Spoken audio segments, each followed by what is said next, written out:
ओम शांति। ओम शांति। आज की तारीख है 6 अक्टूबर 2021। साकार महावाक्य। बाबा कहते, मीठे बच्चे, इस पुरानी दुनिया से बेहद के वैरागी बनो। इस पुरानी दुनिया से बेहद के वैरागी बनो, क्योंकि बाप तुम्हारे लिए नया स्वर्ग रूपी घर बना रहे हैं। क्योंकि बाप तुम्हारे लिए नया स्वर्ग रूपी घर बना रहे हैं। बाबा कहते, मीठे बच्चे, इस पुरानी दुनिया से बेहद के वैरागी बनो, क्योंकि बाप तुम्हारे लिए नया स्वर्ग रूपी घर बना रहे हैं। नया स्वर्ग रूपी घर बना रहे हैं। आज का प्रश्न, इस अविनाशी रुद्र यज्ञ में किन किन बातों के कारण ही विघ्न पड़ते हैं? इस अविनाशी रुद्र यज्ञ में किन किन बातों के कारण ही विघ्न पड़ते हैं? उत्तर, यह शिव बाबा का रचा हुआ अविनाशी रुद्र यज्ञ है। इसमें तुम मनुष्य से देवता बनने के लिए पवित्र बनते हो, भक्ति आदि छोड़ते हो। इस कारण विघ्न पड़ते हैं। यह शिव बाबा का रचा हुआ अविनाशी रुद्र यज्ञ है। इसमें तुम मनुष्य से देवता बनने के लिए पवित्र बनते हो, भक्ति आदि छोड़ते हो। इस कारण विघ्न पड़ते हैं।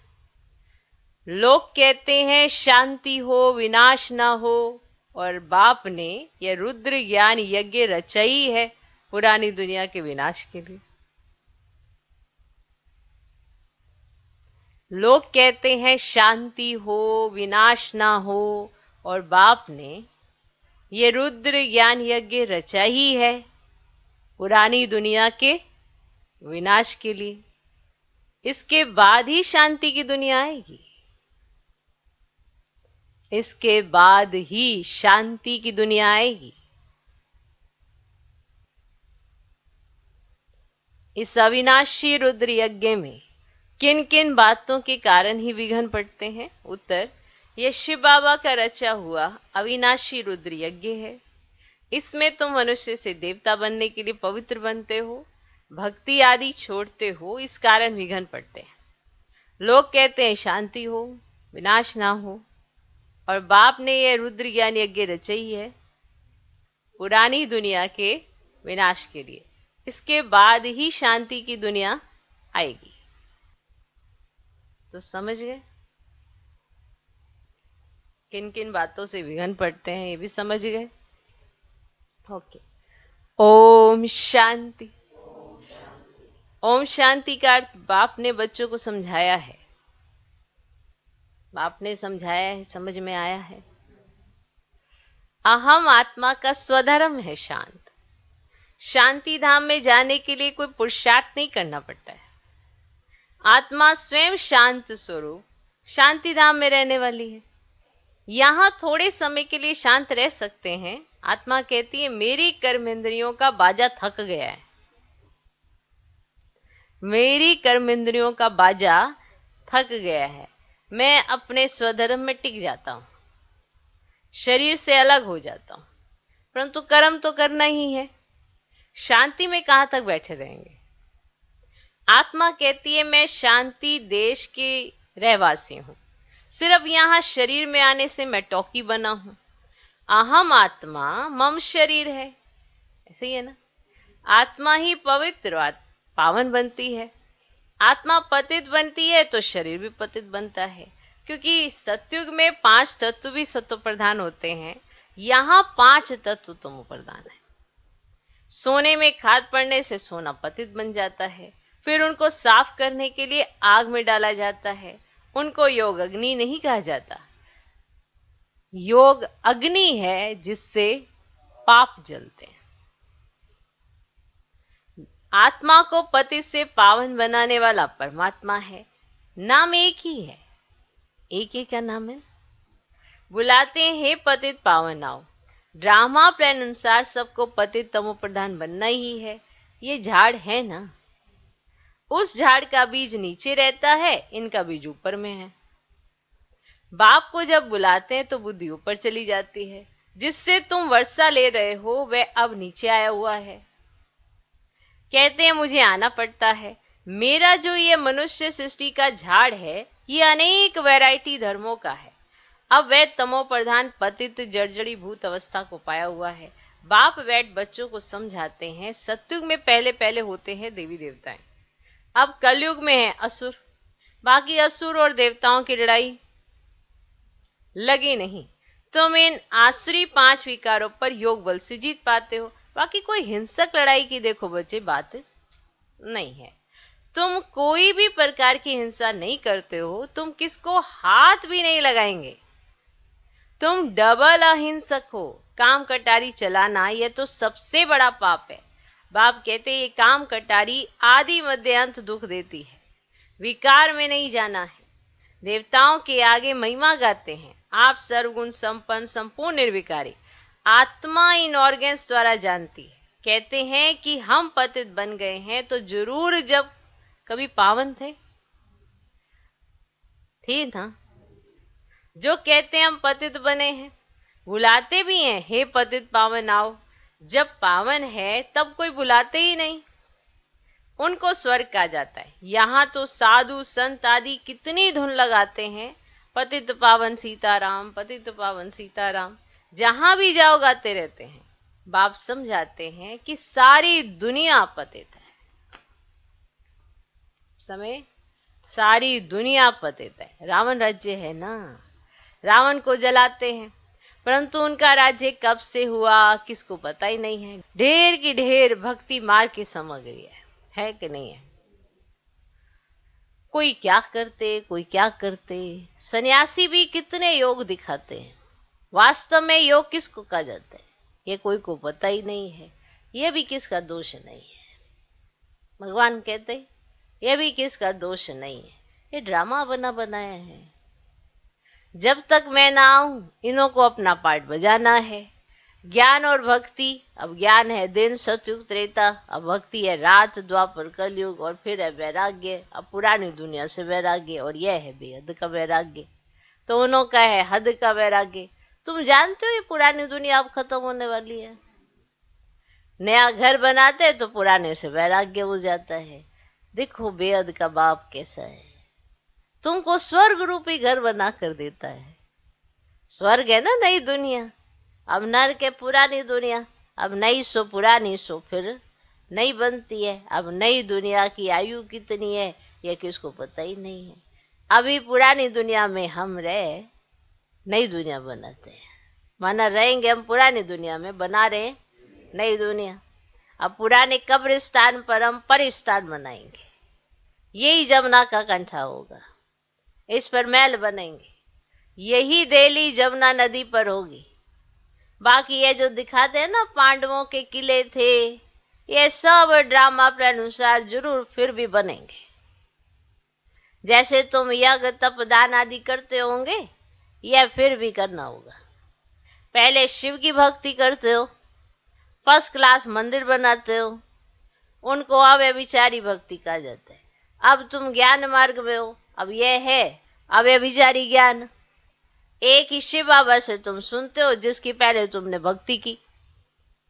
उस समय कोई और धर्म होते ही नहीं। उस समय तुम बहुत सुखी रहते हो। अब देवता धर्म बहुत सुख देने वाला है।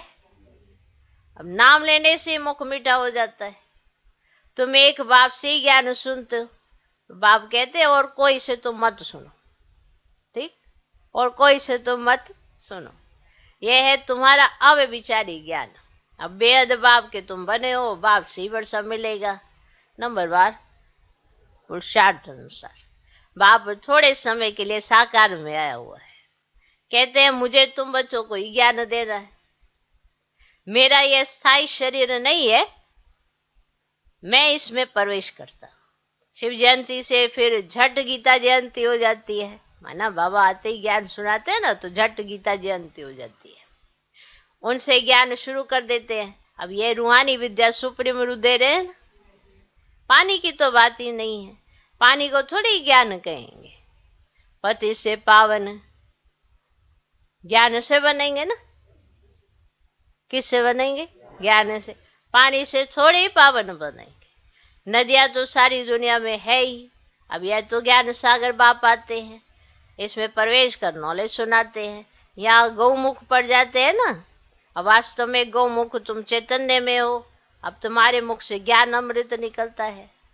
अब गौ से तो दूध मिलता है, पानी की तो बात ही नहीं है। तो ये सब कुछ बाप बैठे समझाते हैं, समझाते हैं, जो सबका सदगति दाता है। अब सभी दुर्गति में है ना, दुर्गति में पड़े है ना। तो आगे तुम भी नहीं जानते थे कि रावण को क्यों जलाते थे, जानते थे? अब तुम जानते हो बेहद का दशहरा होने वाला है ना। ये सारी दुनिया बैठे माना टापू है। रावण का राज्य सारी सृष्टि पर है ना। जो शास्त्र में है ना, बंदर सेना ली, कौन सी सेना? बंदर की सेना थी, बंदरों ने पुल बनाया। अब ये सब है दंत कथा, आपने बनाया पुल। अब भक्ति आदि चलती है तो पहले होती है अब बिचारी भक्ति, और फिर होती है वह बिचारी भक्ति। माना जिसको देखो सबकी भक्ति शुरू हो जाती। अब दशहरा, राखी बंधन सब अभी के ही त्योहार है। शिव जयंती के बाद होती है कृष्ण जयंती। अभी कृष्णपुरी स्थापन हो रही है, आज है कंसपुरी और कल होगी कृष्णपुरी। अब कंस आसुरी संप्रदाय को कहा जाता है। अब पांडव और कौरवों की लड़ाई है ही नहीं, है कहीं लड़ रहे हैं। अब कृष्ण का जन्म सतयुग में, अब वह फर्स्ट प्रिंस स्कूल में पढ़ने जाता है। प्रिंस ना स्कूल में पढ़ने जाता है, जब बड़ा होता है ना तो राजगद्दी पर बैठता है। दिख रही है गद्दी, राजगद्दी देखिए। महिमा सारी शिव बाबा की है, जो पतितों को पावन बनाने वाला है। बाकी ये रास लीला आदि है तो आपस में खुशी मनाते होंगे, है ना। बाकी कृष्ण किसको ज्ञान सुनाए, ये कैसे हो सकता है? बाबा कहते हैं किसको मना नहीं करनी है कि भक्ति नहीं करो, आप ही छूट जाती है। भक्ति छोड़ते हैं, विकार छोड़ते हैं, इस पर भी हंगामा होता है। बाबा ने कहा है मैं रुद्र यज्ञ रचता हूँ, जिसमें आसुरी संप्रदाय के विघ्न पड़ते हैं। यह शिव बाबा का बेहद का यज्ञ, जिससे मनुष्य से देवता बनते हैं। अब गाया हुआ है ना, ज्ञान यज्ञ से विनाश ज्वाला प्रकट हुई है। जब पुरानी दुनिया का विनाश हो तब तुम नई दुनिया में राज्य करेंगे। खुशी हो रही है। अच्छा, लोग कहते हैं, हम कहते हैं शांति हो, ये बीके कहती है विनाश हो जाए। लोगों को ऐसे माना अच्छा नहीं लगता है ना। आप ऐसे सुनाते हो विनाश होने वाला है, विनाश होने वाला है, शांति होने वाली है, ये तो कम बोलते हो। वो कहते शांति हो शांति हो, आप कहते हो विनाश होने वाला है। ज्ञान ना समझने के कारण ऐसा बोलते हैं। तो बाप समझाते ये सारी पुरानी दुनिया इस ज्ञान यज्ञ में स्वाह हो जाएगी। अब पुरानी दुनिया को आग लगने वाली है, लगने वाली है। नेचुरल कैलेमिटीज आएंगी, सरसों मुआफिक सब पेश कर खत्म हो जाएगी। बाकी कुछ आत्माएं बच जाएंगी। आत्मा तो अविनाशी है। अब बेहद की होलिका होनी है, जिसमें शरीर सब खत्म हो जाएंगे, जिसमें शरीर सब खत्म हो जाएगी। बाकी आत्मा पवित्र बनकर चली जाएगी। अब आग में चीज शुद्ध होती है ना, हवन करते हैं शुद्धता के लिए। वह सब है जिस्मानी बातें। अब सारी दुनिया स्वाह होने वाली है। विनाश के पहले जरूर स्थापना होनी चाहिए। अब किसको समझाओ, पहले स्थापना फिर विनाश। अब ब्रह्मा द्वारा स्थापना, प्रजापिता मशहूर है, आदि देव आदि देवी। अब जगत अम्बा के लाखों मंदिर है ना, कितने मेले लगते हैं। अब तुम और जगत अम्बा के बच्चे ज्ञान ज्ञानेश्वरी, फिर बनेगी राज राजेश्वरी। तुम बहुत धनवान बनते हो, बहुत धनवान बनते हो। अभी तो धन के पिछाड़ी देखो कैसी हालत हो जाती है एकदम। न दिन में चैन न रात में चैन। किसके पिछाड़ी? धन के पिछाड़ी ना। वहां तो तुम माला माल होते हो, धनवान होते हो। बहुत क्या होते हो? क्या होते हो? धनवान बनते हो। देखो बाबा ने हमें कितना धनवान बना दिया। गीत भी है ना, हाँ गीत है ना एक, कि बाबा का बन के हम कितने धनवान हुए। तुम बहुत धनवान बनते हो। फिर भक्ति मार्ग में लक्ष्मी से दीपमाला पर विनाशी धन मांगते हैं। अब देखो आप इतने धनवान बन जाते हो, फिर भक्ति मार्ग में लक्ष्मी से क्या मांगते हैं? धन मांगते हैं। लक्ष्मी के पास अपना ही नहीं है तो नारायण से लेके देना पड़ेगा। अब लक्ष्मी के पास धन कहाँ से आया? नारायण से ही आएगा। एक बार बाबा ने ऐसी हंसी में कहा था, लक्ष्मी के पास कहाँ से आया धन? तो नारायण के पास ही आएगा। पर यहाँ पे संगम पर लक्ष्मी नारायण दोनों ने इतना धन कमाया, दोनों को इकट्ठे इतना धन मिल गया, अखिचार है, गिनती नहीं हो सकती है। वंडरफुल है, कमाल का ज्ञान है। सारा कुछ स्पष्ट समझ में आ जाता है। किसके पास धन है तो क्यों है, किसके पास धन नहीं है तो क्यों नहीं है, किसके जीवन में ऐसा है तो क्यों है, किसके जीवन में ऐसा नहीं है तो क्यों नहीं है। सब स्पष्ट है, आप प्रश्न कर नहीं सकते। हाँ अगर क्लियर नहीं है आत्मा का चैप्टर तो मुझे हुए होंगे तो बहुत सारी बातें स्पष्ट नहीं होती। ओके। फिर भक्ति मार्ग में लक्ष्मी से दीपमाला पर विनाशी धन मांगते हैं। यहाँ तुमको सब कुछ मिल जाता है, आयुष्मान भव, पुत्रवान भव। वहां 150 वर्ष आयु रहती है। यहाँ तुम जितना योग लगाएंगे उतना आयु बढ़ती जाएगी। तुम ईश्वर से योग लगाकर योगेश्वर बनते हो। क्या बनते हो? योगेश्वर। बाप कहते मैं धोबी हूं, मैं धोबी भी हूं। हैं कपड़े, कुछ हैं कपड़े तो शरीर रूपी आपका कपड़ा है। आत्मा भी देखो उसकी धुलाई हो रही है पूरा। ऐसे माना कई बार ऐसे फटका लगाओ तो फट जाता है ना, तो माना जितना देह अभिमान में घुसी हुई आत्मा उसको जरा सा बाहर निकालो तो फट जाती है। इतना अहंकार आ जाता है तो ट्रेटर भी बन जाती है।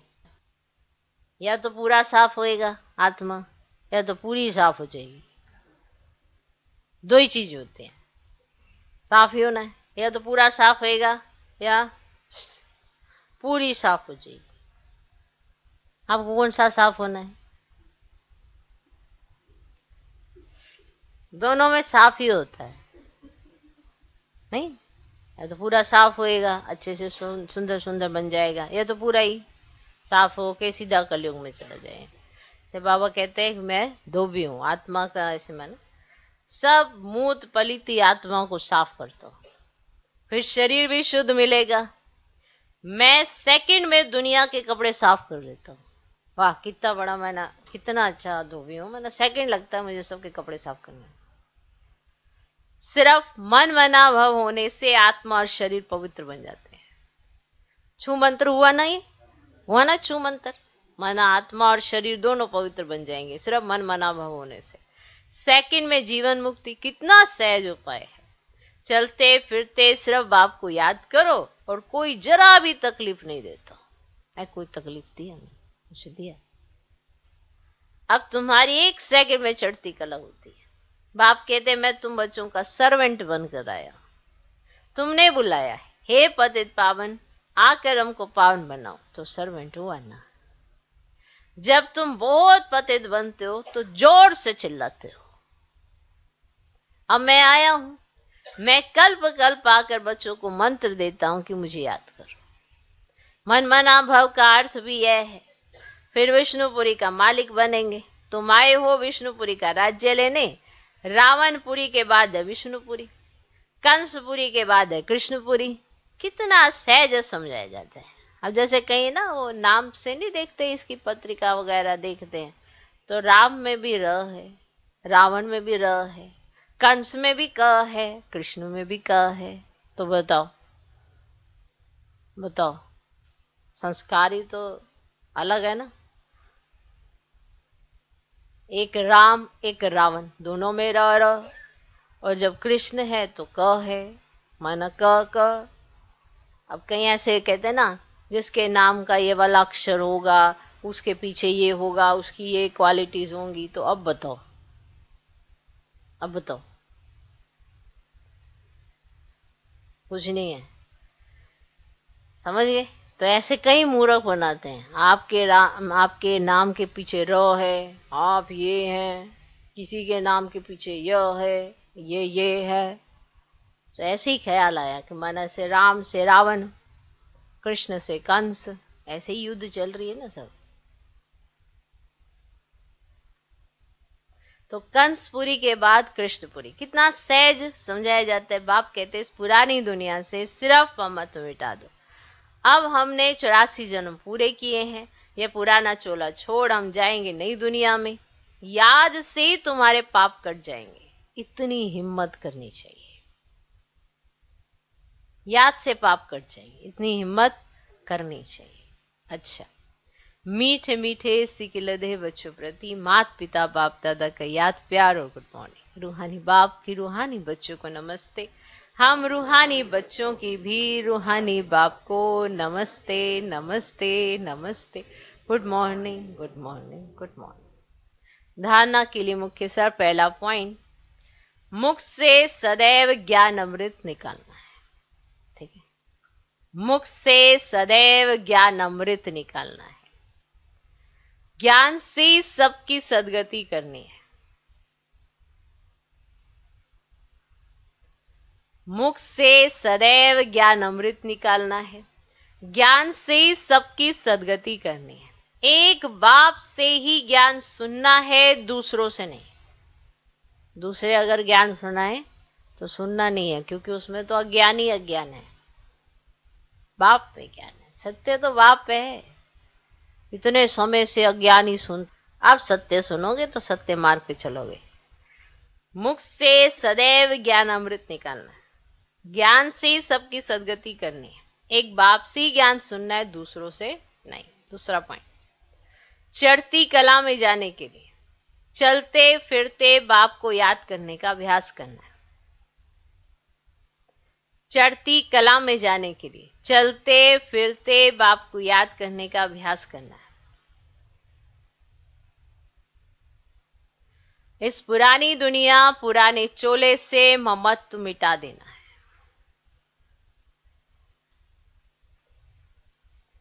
चढ़ती कला में जाने के लिए चलते फिरते बाप को याद करने का अभ्यास करना है। इस पुरानी दुनिया, पुराने चोले से ममत्व मिटा देना है। आज का वरदान, एक ही रास्ता और एक से रिश्ता रखने वाले संपूर्ण फरिश्ता भाव। एक ही रास्ता और एक से रिश्ता रखने वाले संपूर्ण फरिश्ता भाव। एक ही रास्ता और एक से रिश्ता, वाह क्या वरदान। एक रास्ता, एक से रिश्ता, बन गए फरिश्ता। वाह, एक ही रास्ता और एक से रिश्ता रखने वाले संपूर्ण फरिश्ता भव, निराकार व साकार रूप से बुद्धि का संग व रिश्ता एक बाप से पक्का हो तो फरिश्ता बन जाएंगे, जिनके सर्व संबंध व सर्व रिश्ते एक के साथ हैं, वही सदा फरिश्ते हैं। जैसे गवर्नमेंट रास्ते में बोर्ड लगा देती है कि ये रास्ता ब्लॉक है, लगा देते हैं।